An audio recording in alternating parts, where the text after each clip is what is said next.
Welcome to Uma talks అండి. So ఈరోజు మనం డిస్కస్ చేసుకోబోయే టాపిక్ వచ్చేసరికి అన్సర్టైన్ పర్సన్స్ అండి. సో క్వశ్చన్ అయితే నేను ఆల్రెడీ ఇక్కడ ఈ చూస్ చేసుకున్నాను. ఇది కొంచెం డిఫరెంట్గా ఉంది. సో ఈ క్వశ్చన్ ఎలా చేయాలి, ఏంటి, అండ్ నెక్స్ట్ ఎలా ప్రిలిమ్స్లో వస్తుందా, మెయిన్స్లో వస్తుంది, ఇవన్నీ క్లియర్గా డిస్కస్ చేసుకుందాము. అన్సర్టైన్ నెంబర్స్ క్వశ్చన్ అనేది ప్రిలిమ్స్లో కంపల్సరీగా వస్తుందండి. అండ్ నెక్స్ట్ మెయిన్స్లో కూడా వస్తుంది, కాకపోతే దానికి ఎక్స్ట్రా పారామీటర్ అనేది యాడ్ చేస్తారు. సో ఇలాంటి క్వశ్చన్స్ చేయాలి అంటే ఫస్ట్ మనం ఈ క్వశ్చన్ ఎలా చేయాలి, ఎట్ ద సేమ్ టైం ఎన్ని పర్సన్స్ అన్సర్టైన్ నెంబర్స్ అంటే మనకి పర్సన్స్ కౌంట్ ఇవ్వరు, మనం చేసాక కౌంట్ అనేది వస్తుంది.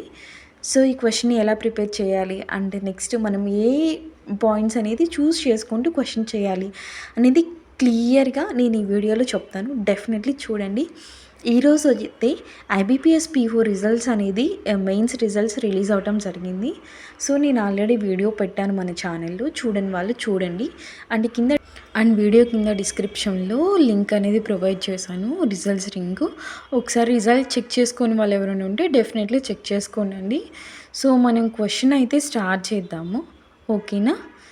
So a certain number of persons are sitting in a row facing the same direction అన్నారు. సేమ్ అంటే ఈవెన్ నార్త్ ఫేసింగ్ కానీ సౌత్ ఫేసింగ్ కానీ మనకి నచ్చినట్టు తీసుకోవచ్చు. మ్యాక్సిమం నార్త్ తీసుకుంటే కొంచెం బెనిఫిటెడ్గా ఉంటుంది, ఎందుకంటే మనకి రైట్ సైడ్ మన రైట్ హ్యాండ్కి రైట్ ఉంటుంది, లెఫ్ట్ హ్యాండ్కి లెఫ్ట్ ఉంటుంది కాబట్టి. సో ఇన్స్ట్రక్షన్స్ చదువుతూ వాళ్ళు ఇచ్చినటువంటి క్వశ్చన్ ఇన్స్ట్రక్షన్స్ చదువుతూ చేద్దాం. B sitting at one of the ends అన్నారు. బి అనేది ఒక ఎండ్లో ఉంటుంది. అండ్ నెక్స్ట్ బీకి సంబంధించి 8% are sitting between the B and H అని అన్నారు. అక్కడ నేను రాసినాను, ఒకసారి చూడండి అండి. First point, okay, B and హెచ్కి మధ్యలో బి అనేది ఎండ్లో ఉంటుంది అండ్ బి అండ్ హెచ్కి మధ్యలో 8% అనేది ఉండటం జరుగుతుంది. Next Q is sitting immediate left of S అన్నారు. క్యూ అనేది ఎస్కి ఇమ్మీడియట్ లెఫ్ట్లో ఉంటుంది అని చెప్తున్నారు, ఓకే. థర్డ్ వన్ వచ్చేసరికి Q is immediate left of S. And next వచ్చేసరికి 9% are sitting between Q and D and Q అన్నారు. సో క్యూ ఎస్ ఉంది, డి క్యూ ఉంది, అంటే రెండిట్లో కామన్ క్యూ ఉంది కాబట్టి మనం క్వశ్చన్ అనేది స్టార్ట్ చేయొచ్చు, ఓకే. నేను నోట్ చేస్తున్నాను, okay. G is immediate left of H అన్నారు. అంటే బీకి హెచ్కి మధ్యలో 8% అన్నారు కాబట్టి హెచ్కి ఇమ్మీడియట్ లెఫ్ట్లో జీ అంటే హెచ్కి ఇమ్మీడియట్ లెఫ్ట్లో జీ వస్తుంది, ఓకేనా, అర్థమైంది కదా. Next one of these 9% is P who is third from the right end of the row అని అన్నారు. ఈ 9% అనేది ఎక్కడ ఇచ్చారండి? 9% are sitting between the D and Q ఉన్నారు కదా, ఆ మధ్యలో ఉన్నటువంటి 9%లో ఉంటుంది పి అనేది. సో క్వశ్చన్ అనేది నేను చేస్తున్నాను, ఒకసారి చూడండి. D and Q 9% and next Q is immediate left of S అన్నారు కదా. Q is immediate left of S అని మనం థర్డ్ వన్ రాసుకున్నాం, ఒకసారి చెక్ చేయండి పక్క లెఫ్ట్ మనకి right hand side. So S అనేది okay. Next one of these 9%, ఈ 9%లో P who is third from right end of the row అన్నారు. So third from right end of the row అంటే క్యూకి ఇమ్మీడియట్ లెఫ్ట్లోనే వస్తుందండి, first second third P, okay. And next వచ్చేసరికి B sitting at one of the ends అంటే S already right ఎండ్లో ఉంది, B అనేది అక్కడ రాదు కాబట్టి కంపల్సరీగా లెఫ్ట్ ఎండ్లో రావాలి, ఓకేనా. అంటే నా లెఫ్ట్ హ్యాండ్ సైడ్ అనేది రావడం జరుగుతుంది, ఓకే. ఇంతవరకు క్లియర్గా ఉంది కదండి. లెఫ్ట్ హ్యాండ్ సైడ్లో బి వస్తుంది, ఎక్కడ వస్తుందో చూద్దాం, okay. Next as many persons sitting between H and F as between D and Q అన్నారు. హెచ్ అండ్ ఎఫ్కి మధ్యలో ఎంతమంది ఉంటారో డి అండ్ క్యూకి. ఆల్రెడీ డి అండ్ క్యూకి మనకి సెకండ్ వన్లో 9% are sitting between D and Q అన్నారు కదా, అప్పుడు హెచ్ అండ్ ఎఫ్కి మధ్యలో కూడా 9% అనేది రాస్తారు. And next D is immediate right of F అంటే ఎఫ్కి ఇమ్మీడియట్ రైట్లో డి ఉంటుంది. ఇప్పుడు హెచ్ని ఇక్కడ తీసుకోవాలంటే 9% రాదు కదండి, ఓకే, రాదు. మళ్ళీ నెక్స్ట్ వచ్చేసరికి ఇక్కడ 8% are sitting between B and H అన్నారు. హెచ్కి బీకి మధ్యలో ఆ ఆప్షన్ రాదు కాబట్టి మనం లెఫ్ట్ హ్యాండ్ సైడ్ ఎఫ్కి హెచ్కి మధ్యలో 9% అనేది తీసుకుందాం, ఓకేనా. నెక్స్ట్ ఇంకోటి వచ్చేసరికి 9 1 2 3 4 5 6 7 8 9 ఒకటి రాలేదు కాబట్టి నేను అక్కడ తీసుకుంటున్నాను, ఓకే. ఓకే కనిపిస్తుంది కదా, చిన్నగా పెట్టాను. And next G is immediate left of H అన్నారు. హెచ్కి ఇమ్మీడియట్ లెఫ్ట్లో జీ ఉంటుంది. H so left hand side వస్తుంది. And next 8 persons are sitting between B and H అన్నారు. సో బీకి హెచ్కి మధ్యలో 8 పర్సన్స్ అన్నారు కాబట్టి ఆల్రెడీ 1 2 3 4 5 6 7 8 ఇక్కడ బి వస్తుంది. Okay, B is at one of the ends.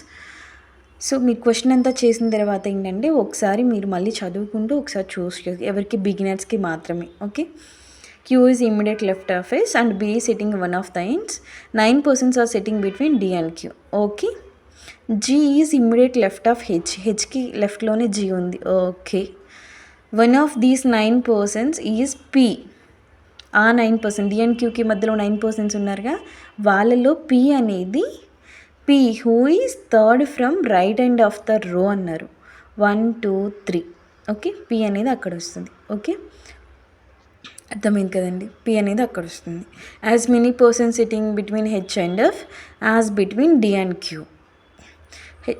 ఆ 9 పర్సన్స్ ఉన్నారు కదా ఆల్రెడీ డి అండ్ క్యూకి మధ్యలో. సో హెచ్ అండ్ ఎఫ్కి మధ్యలో కూడా 9 పర్సన్స్ అనేది రావడం జరుగుతుంది. ఓకే, నేను అక్కడ చిన్నగా ఇచ్చాను, ఒకసారి కౌంట్ చేసుకోండి. D is immediate right of F అన్నారు కాబట్టి ఎఫ్ డికి ఇమ్మీడియట్ లెఫ్ట్లో వస్తుంది. 8 persons are sitting between B and H. Okay, question అయితే కంప్లీట్ అయిపోయింది, ఒకసారి చెక్ చేయండి. And next how many persons are sitting in a straight line అంటే మనం కౌంట్ చేసుకోవచ్చు, బి దగ్గర నుంచి ఎస్ వరకు ఎంతమంది కూర్చున్నారు అనేది. ఓకేనా. అండ్ నెక్స్ట్ ఇప్పుడు పీవో రిజల్ట్స్ అయితే రిలీజ్ అయ్యాయి కదా, ఎవరైతే సెలెక్ట్ అయ్యారో వాళ్ళందరికీ కూడా కంగ్రాచులేషన్స్. అండ్ ఎవరైతే సెలెక్ట్ అవ్వలేదో వాళ్ళకి ఇంకా చాలా వేకెన్సీస్ ఉన్నాయి బ్యాంకింగ్ ఇన్ సెక్టార్లో. సో ప్లీజ్ మీ హార్డ్ వర్క్, మీ పేషెన్స్ని మీ అలాగే ఉంచండి, కన్సిస్టెంట్గా ప్రిపేర్ అవ్వండి. డెఫినెట్లీ జాబ్ అనేది వస్తుంది. ఎవరైతే డెడికేటెడ్గా ప్రిపేర్ అవుతారో డెఫినెట్లీ వాళ్ళకి కంపల్సరీగా వస్తుందండి. సో ఇప్పుడు ఇది చాలా మెయిన్, ఎందుకంటే చాలామంది కూడా బాగా ప్రిపేర్ అయ్యారు. సో బెటర్ థింగ్ ఏంటంటే పాజిటివ్గా ఉండండి. ఓకే, సో ఇక్కడ క్వశ్చన్ అయితే ఇచ్చారు కదా, how many persons are sitting in a straight line అని. సో ఎంతమంది అనేది కౌంట్ చేద్దాం. 1 2 3 5 6 7 11 12 13 14 15 16 20 22 23 మొత్తం 32 పర్సన్స్ అనేది సిట్టింగ్ అనేది జరిగింది. అండ్ నెక్స్ట్ ఒకవేళ ఎస్ అండ్ హెచ్కి మధ్యలో ఎంతమంది సిట్ అయ్యారంటే ఇటు సైడ్ రైట్ సైడ్ ఒక 11, ఇటు సైడ్ ఒక 10 అంటే 21 మెంబర్స్ అనేది సిట్టింగ్ అనేది జరగడం జరిగిందండి. సో ఇన్ఫర్మేషన్ నచ్చితే సబ్స్క్రైబ్ చేసి లైక్ చేయండి అండ్ షేర్ చేయండి, ఎందుకంటే ఇలా ఇంత క్లారిటీగా యూట్యూబ్లో చెప్తున్నారు అండి. డెఫినెట్లీ ఆ వీడియోసే చూడండి.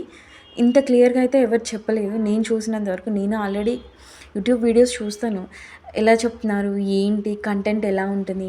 నేను ఎగ్జామ్స్ రాసినాను కాబట్టి నాకు ఎక్స్పీరియన్స్ అయిన క్వశ్చన్స్ అనేది నేను ఇందులో చెప్పడం జరుగుతుంది. సో డెఫినెట్లీ మీరందరూ సబ్స్క్రైబ్ చేసుకుంటారు అండ్ లైక్ చేస్తారు అని నేను మనసారా ఆశిస్తున్నాను. అండ్ వీడియోస్ చూస్తున్న ప్రతి ఒక్కరికి కూడా నా థ్యాంక్స్ అండి, ఎందుకంటే మీరు నన్ను ఇంతగా మోటివేట్ చేస్తున్నారు. Okay, thank you so much and be happy always. Thank you.